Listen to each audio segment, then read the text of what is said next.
Dianggap mengancam militer Rusia, pasukan Moskow segera melenyapkan satu lagi drone laut milik Ukraina.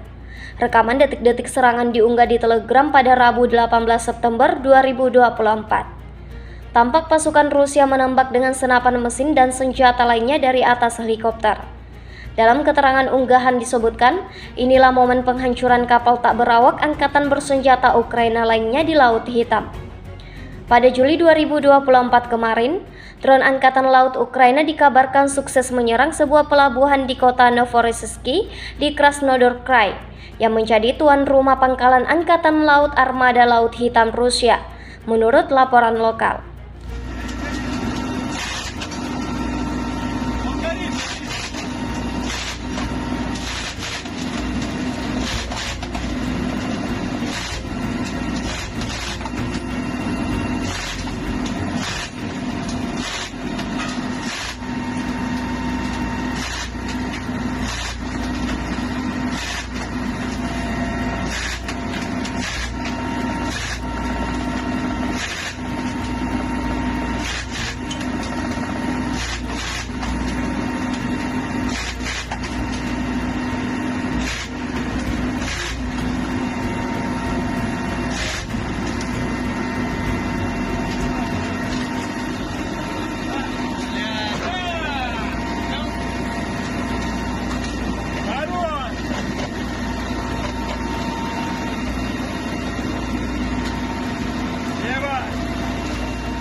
Download Tribun X sekarang, menghadirkan lokal menjadi Indonesia.